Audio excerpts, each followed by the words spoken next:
Gall bladder cancer आजकल इसका जो इंसिडेंस है बहुत ज़्यादा बढ़ रही है।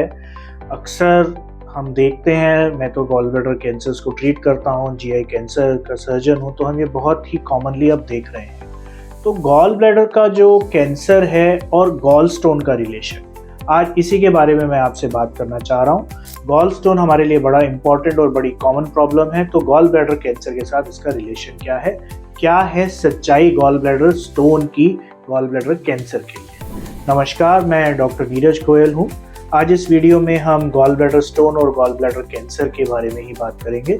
वीडियो को सब्सक्राइब करिए, आप इसको लाइक कीजिए और प्लीज़ शेयर कीजिए, कमेंट करिए ताकि हम आपके क्वेश्चंस को आंसर कर पाएँ। तो गॉल स्टोन्स जो है, पित्त की थैली की जो पथरी है, बहुत ही कॉमन प्रॉब्लम है। अक्सर जो देखा गया है कि ये दोनों ही समान प्रकार से इक्वली दोनों ही सेक्स के अंदर पाई जाती है। मेल्स और फीमेल्स में लगभग बराबर होती है, फीमेल्स में थोड़ी ज़्यादा होती है। पहले हम बोलते थे कि ये फैट फर्टाइल फीमेल ऑफ 40 मतलब 40 साल की उम्र के आसपास की जो महिला है, जिनमें थोड़ा सा वेट ज़्यादा है, उनको गॉल स्टोन का रिस्क ज़्यादा होता है। पर पुरुषों में भी ये पाया जाता है और कोई भी एज इससे बची हुई नहीं है। ये जो गॉल स्टोन है, पित्त की थैली की पथरी है, आपके गॉल ब्लैडर के कैंसर का एक रिस्क है। एक रिसर्च में पाया गया कि अगर हमने 100 गॉल ब्लैडर कैंसर के मरीज देखे तो उनमें से लगभग 97 से 98% लोगों के अंदर गॉल स्टोन पाया गया। पर जब हमने इसको रिवर्स तरीके में समझा कि भाई हमने अगर 100 लोग गॉल ब्लैडर के स्टोन के फॉलो किए लंबे समय तक, तो उनमें केवल 4 या 5% लोगों में ही कैंसर डेवलप हुआ। पर यह स्टडी बहुत लंबी नहीं है, ऐसा नहीं है कि उन्होंने 10 साल 15 साल तक उसको फॉलो किया।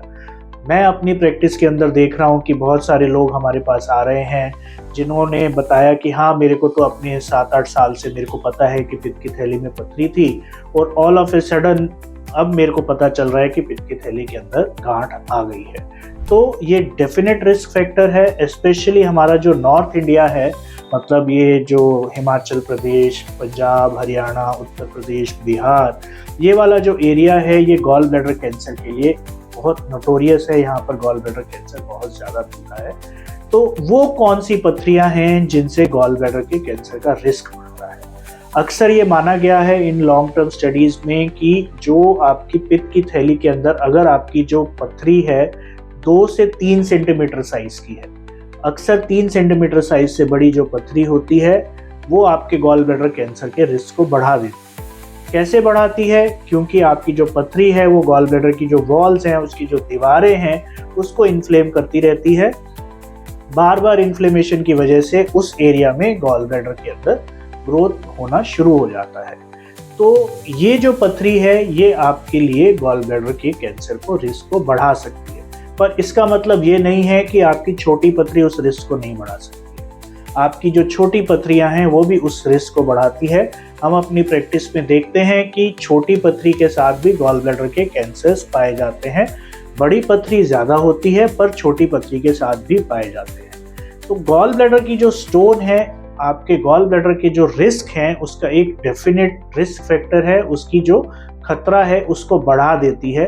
अगर गॉल ब्लैडर का आपको पथरी का पता चल रहा है, आजकल क्योंकि अल्ट्रासाउंड बड़ा कॉमनली होने लग गया है, तो बहुत सारे केसेस ऐसे होते हैं जिसके अंदर गॉल ब्लैडर की पथरी आपको मिल जाती है। अगर हम बाय द बुक्स जाते हैं तो वो बोलते हैं कि भाई आपको जब तक दर्द नहीं हो रहा है आप ऑपरेट नहीं कराइए। पर मैं आपको सलाह दूंगा कि भाई आपको जब भी गॉल ब्लैडर की पथरी का पता चल रहा है तो आप ज़रूर ऑपरेशन करा लीजिए। ये मेरी पर्सनल सलाह है, क्योंकि हम बहुत सारे कैंसर के मरीज़ देख रहे हैं जिन्होंने दर्द वगैरह नहीं था, पथरी का पता था और अल्टीमेटली आके हमारे पास जब आए उनको गॉल ब्लैडर का कैंसर डेवलप हो गया। गॉल ब्लैडर की जो पथरी होती है उसका ऑपरेशन सरलता से लैप्रोस्कोपी या रोबोटिक विधि द्वारा करा जा सकता है। रिकवरी बहुत फास्ट होती है, कॉम्प्लिकेशंस लगभग ना के बराबर है। ये एक चीज़ है जो आपके गॉल ब्लैडर के कैंसर के रिस्क को ख़त्म कर सकती है।